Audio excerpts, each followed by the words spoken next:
Lunar Outfitters thing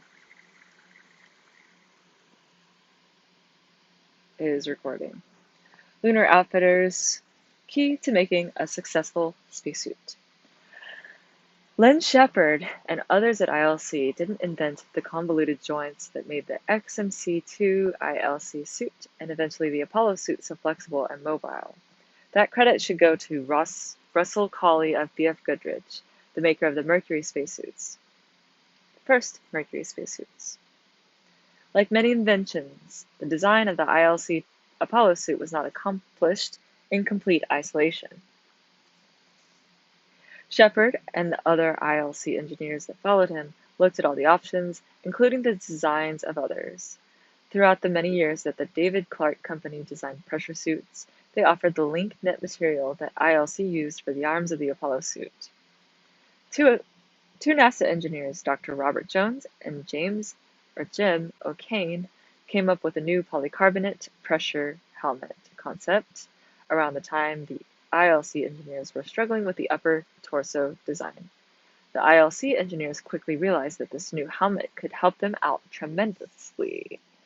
They soon found a way to make the helmet work on their new torso, and their second submission won the company the prime contractor role in the Apollo contest.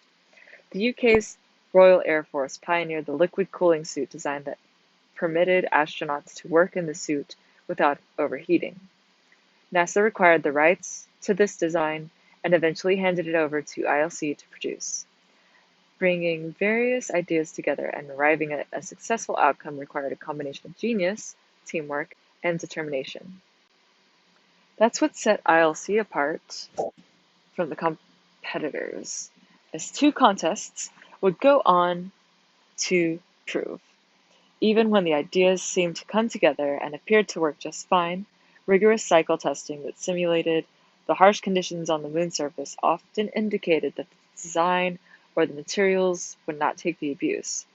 ILC engineers had to go back to the drawing boards on many occasions, often with time running out. The pressure was intense, and to make matters worse, they were working in uncharted territory with no previous examples to use as guidelines.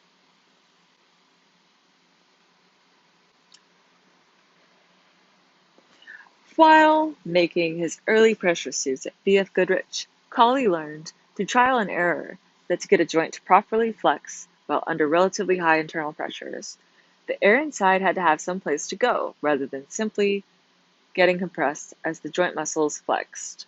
Many companies and engineers did a great deal of work to better understand the joints that would allow a spacesuit to flex where it needed to. One of the best examples is the RX-2 hardsuit made by Litton Industries that is now in the collection of the Smithsonian Air and Space Museum. Much like a suit of armor, a suit made of metal joints does not compress like a soft suit does. Thus, the person in the suit does not have to work as hard to bend the pressurized joints. The obvious problem with a hard suit is that it weighs a lot and does not fold and store easily aboard small spacecraft. A hard suit also does not provide a great deal of comfort to the wearer unless it is heavily padded. More about that later.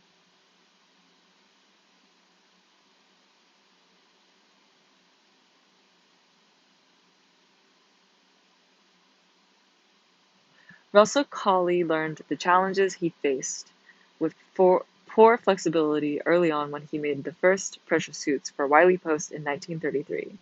Post was one of the Golden Age aviators who sought to set new speed records with his airplane, the Winnie Mae. Post realized that he needed to fly at higher altitudes where the air is much thinner and has less resistance. He could not pressurize his Lockheed Vega airplane because the frame was constructed of wood and could not take the internal pressures of high-altitude flight without blowing apart.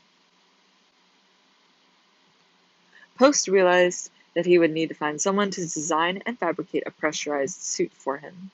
This search landed him on the doorstep of B.F. Goodrich, since they were a large, well-known company with a great deal of experience with rubber, which seemed like a natural material for making a flexible suit.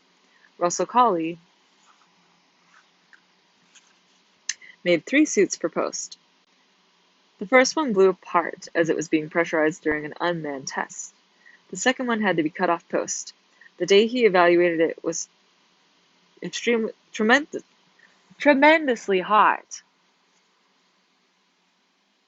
and he sweated so much that he became stuck inside the suit.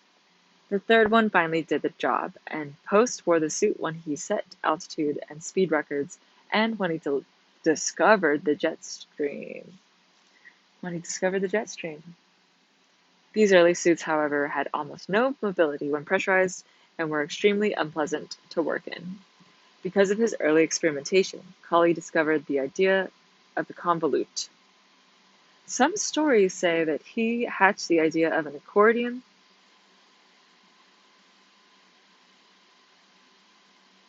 looking convolute as he watched a tomato worm in his garden.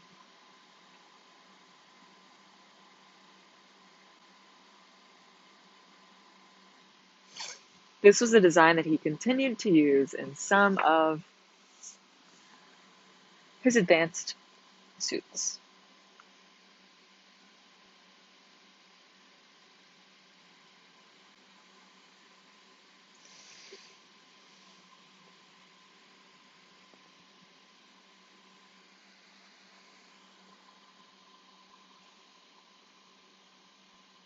I've only been talking for 6 minutes. I think I'm ready to stop.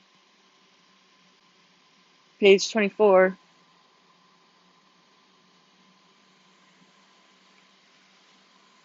Go eat or something.